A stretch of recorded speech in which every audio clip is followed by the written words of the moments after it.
Bonsoir chers frères et sœurs, bienvenue sur la Voix du Bon Berger TV avec l'évangéliste Akpatok Marcelin, président du Centre international d'écoute et de diffusion de l'évangile CIEDEV. Lors de notre émission précédente, nous avons parlé de la croissance spirituelle, comment grandir spirituellement.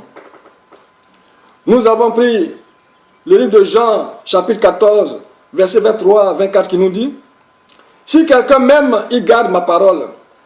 Et mon Père l'aimera, nous viendrons à lui et nous ferons notre demeure chez lui. Celui qui ne m'aime pas ne garde point mes paroles. Et la parole que vous entendez n'est pas de moi, mais du Père qui m'a envoyé. Donc ici, Jésus nous a exhortés à garder sa parole, à mettre en obéissance sa parole. Nous avons vu le livre d'Exode, chapitre 20, versets 1 à 17. Dieu nous exhortait à fuir tout ce qui est idole, tout ce qui est image.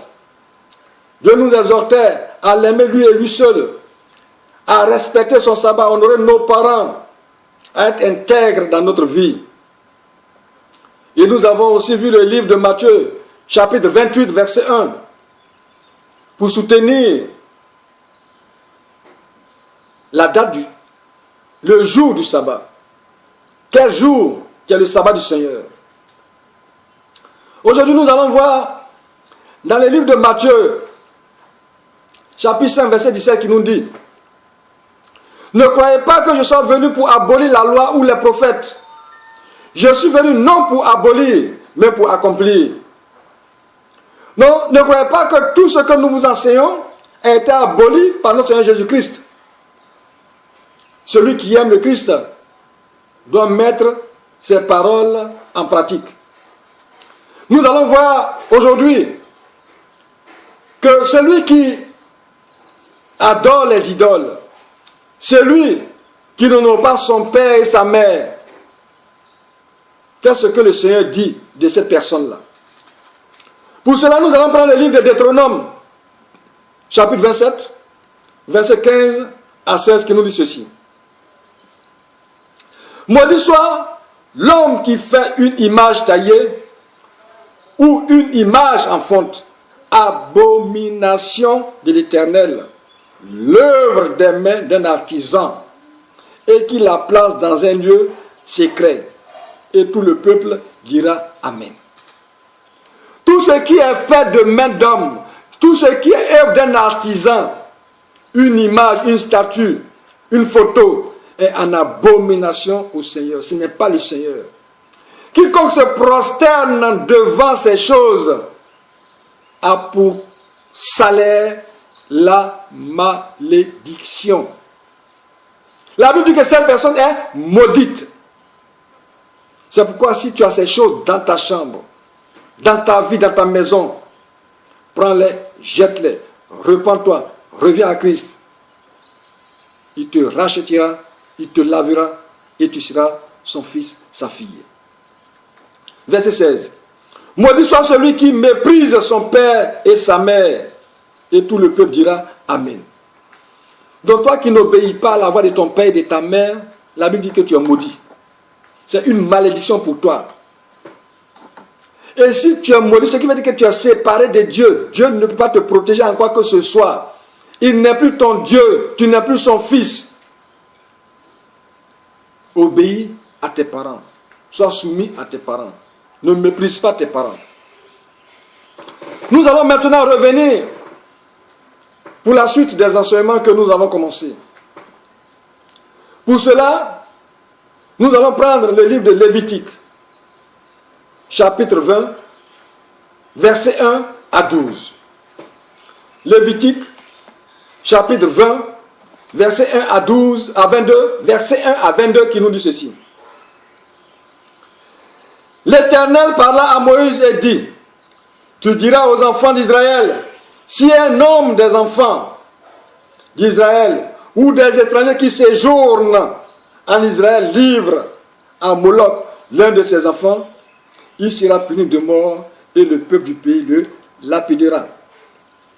Et moi, je tournai ma face contre cet homme et je le retrancherai du milieu de son peuple, parce qu'il a livré de ses enfants à Moloch, souillé mon sanctuaire et profané mon Saint-Nom. Si le peuple du Père détourne ses regards de cet homme qui livre ses enfants à Moloch, et s'il ne le fait pas mourir, je tournerai moi ma face contre cet homme et contre sa famille, et je le retrancherai du milieu de mon peuple, avec tous ceux qui se prosternent comme lui en se prostituant à Moloch. Ici nous voyons dans certaines régions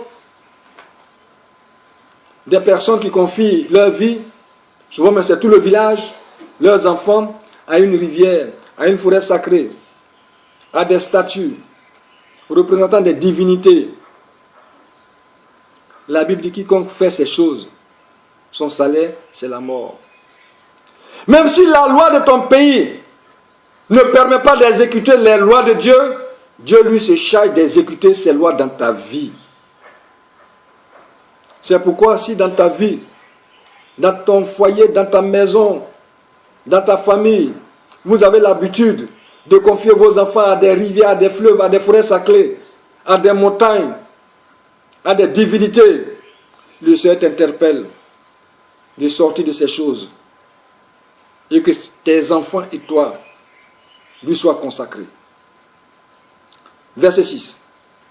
Si quelqu'un s'adresse aux morts et aux esprits pour se prostituer après eux, je tournerai ma face contre cet homme, je le retrancherai du milieu de mon peuple. Vous vous sanctifierez et vous serez saints, car je suis l'Éternel, votre Dieu. Vous observerez mes lois et vous les mettrez en pratique. Je suis l'Éternel qui vous sanctifie. C'est le Seigneur qui sanctifie ses enfants.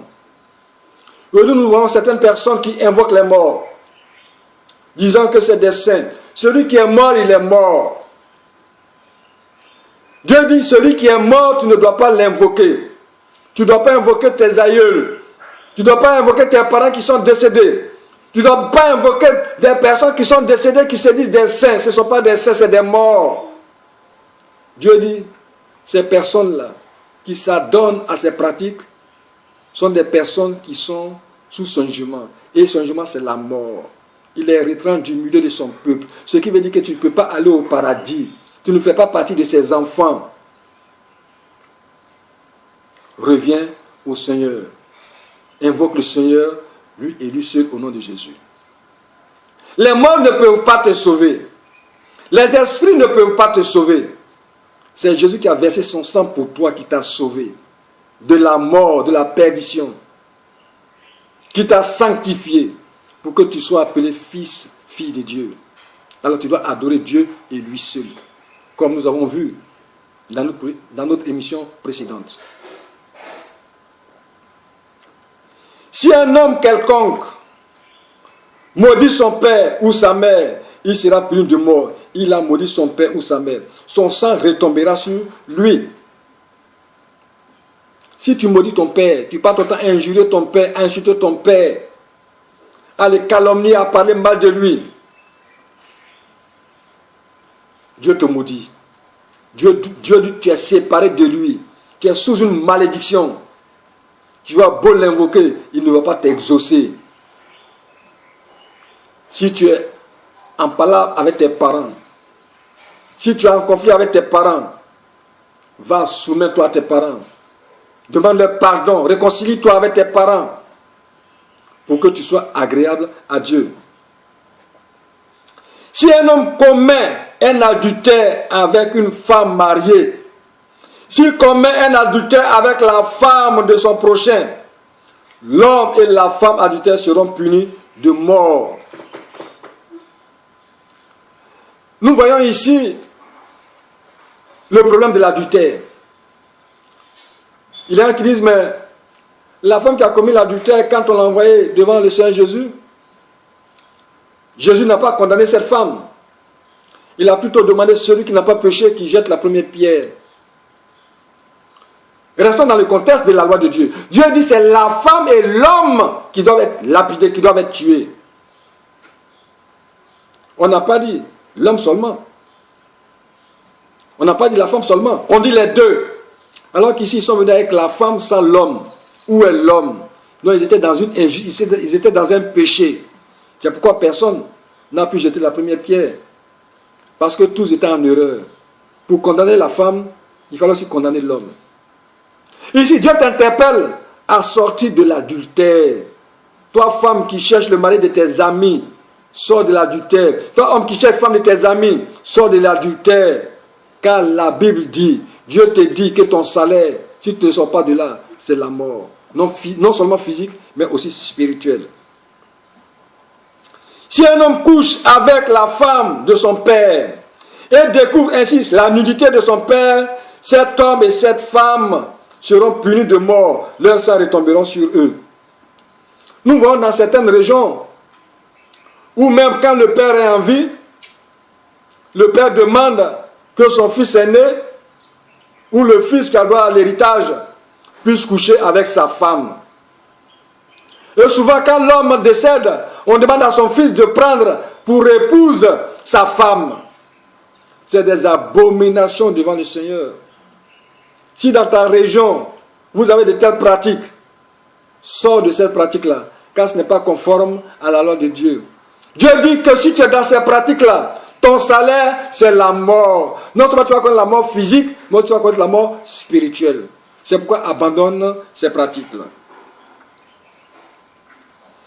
Si un homme couche avec sa belle-fille, ils seront tous deux punis de mort.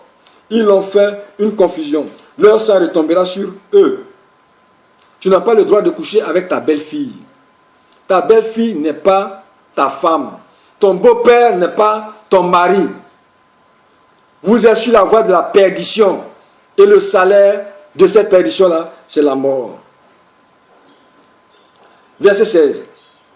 Si un homme couche avec un homme, comme on couche avec une femme, ils ont fait tous deux une chose abominable. Ils seront punis de mort. Leur sang retombera sur eux. On parle ici d'homosexualité. L'homosexualité est punie de mort par Dieu. Donc toi qui es dans l'homosexualité, donne ta vie à Jésus. Abandonne ces pratiques. Repends-toi. Demande pardon à Dieu. Et abandonne ses voies. Dieu te pardonnera, te lavera. Fera de toi son fils. Toi qui es dans ce que vous appelez le lesbianisme. Femme. Sors de ces pratiques. Sors de ces pratiques et aligne-toi aux lois de Dieu. Une femme a pour partenaire un homme. Un homme a pour partenaire une femme. Mais un homme ne peut pas avoir pour partenaire un homme. Une femme ne peut pas avoir pour partenaire une femme. C'est une abomination. La Bible dit, ton salaire, c'est la mort. Pour ne pas mourir, viens à Christ. Repends-toi, abandonne ses voies pour que tu puisses vivre. Verset 14. Si un homme prend pour femme la fille et la mère, c'est un crime. On les brûla au feu, lui et elle, afin que ce crime n'existe pas au milieu de vous. Vous voyez, ici non seulement tu dois mourir, mais on doit te brûler par le feu. Tu dois mourir au travers du feu. C'est un crime de coucher avec la mère et la fille. Nous voyons dans certaines régions où ça ne cause pas de tort à qui que ce soit, mais c'est des pratiques qui sont instaurées. Ces pratiques humaines sortent de ces pratiques humaines. C'est comme aussi des femmes qui couchent avec les enfants de leur mari. C'est des abominations. C'est des abominations. Et la Bible dit que ces personnes doivent être brûlées. Si nos lois ne permettent pas d'accomplir les lois de Dieu, mais Dieu, lui, il a accompli ses lois promptement. C'est pourquoi reviens à Christ. Reviens à Christ et sors de ces pratiques. L'enfant de ton mari est ton fils. L'enfant de ta femme est ta fille. Sors de cette abomination, c'est un crime. Sortez de ce crime pour que vous ayez la vie en Christ. Si un homme couche avec une bête, il sera puni de mort et vous tuerez la bête. Plein de femmes qui sont là, il y a des gens qui ne voient pas ça. pour prendre une femme parmi ces femmes-là, pour faire d'elle sa femme. Mais c'est avec des animaux que ces personnes couchent. La Bible dit que toi, ton salaire, c'est la mort. Mais reviens à Christ. Abandonne ses voies parce qu'il est mort pour toi. À cause de tes péchés, il est mort. Si tu abandonnes ses voies, tu te repens sincèrement, que tu ne vas plus recommencer, tu ne vas plus entrer dans ces abominations, que tu changes radicalement de vie, Jésus va te laver de son sang, va te purifier et tu seras une nouvelle créature. De la mort que tu étais, tu seras la vie. Que Dieu te bénisse et que tu viennes à Christ. Si une femme s'approche d'une bête pour se prostituer à elle, tu tueras la femme et la bête. Elles seront mises à mort. Leur sang retombera sur elles. C'est pareil pour la femme. Pour des femmes qui s'adonnent à des pratiques entre animaux, à des pratiques qu'ils appellent zoophilie, pour masquer leur abomination.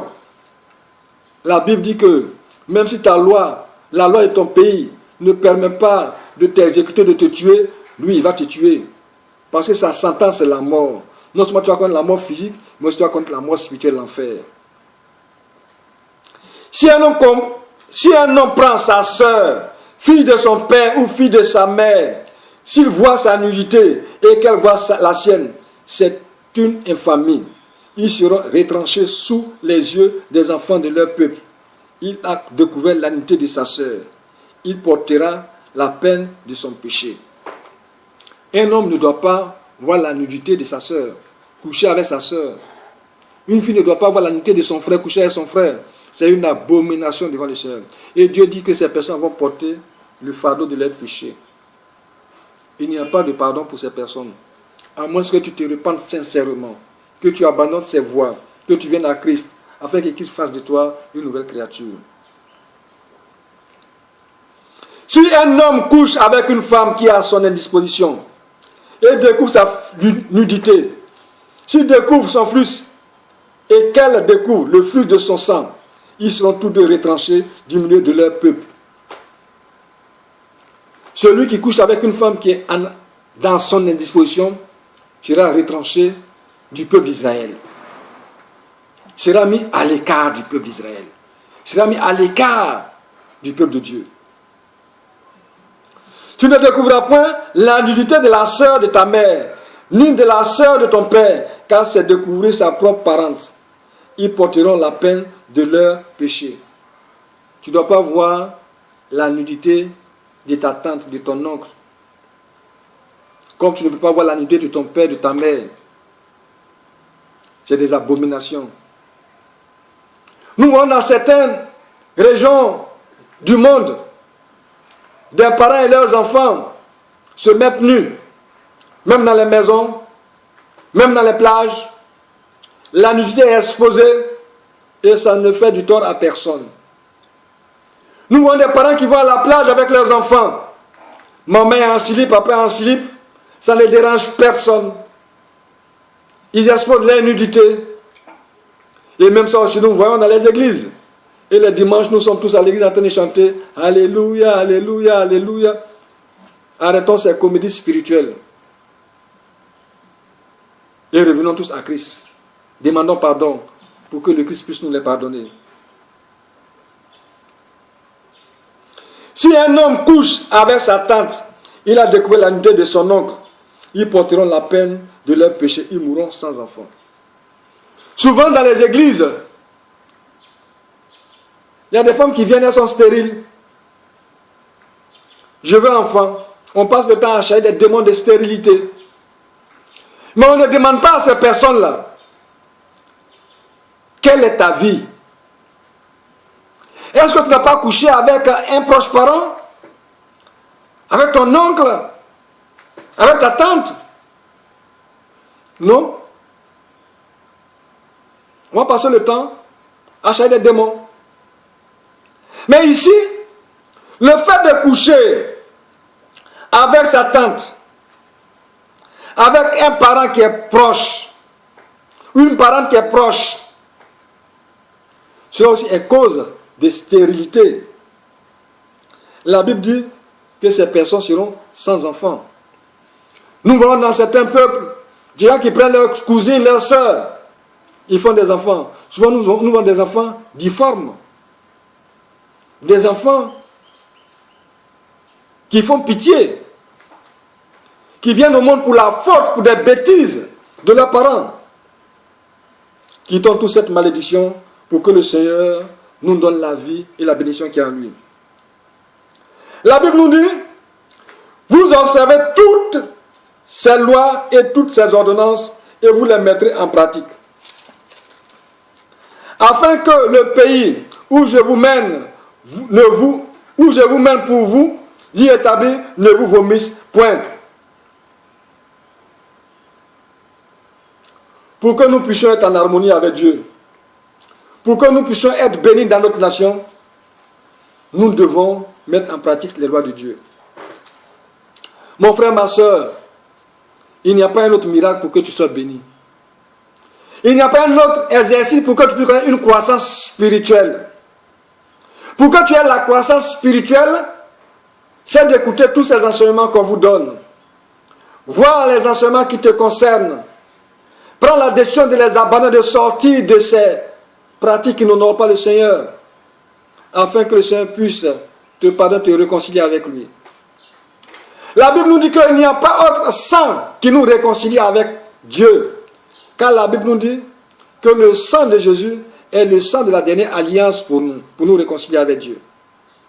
Donc en écoutant ces paroles, Dieu te donne encore une chance.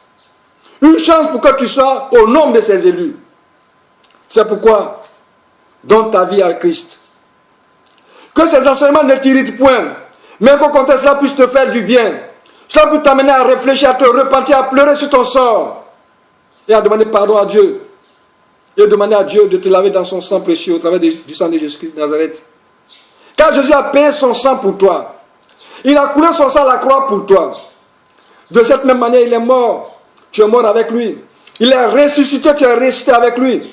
C'est pourquoi, frères et sœurs, ne dites pas que je suis perdu, qu'il n'y a plus d'espoir pour moi.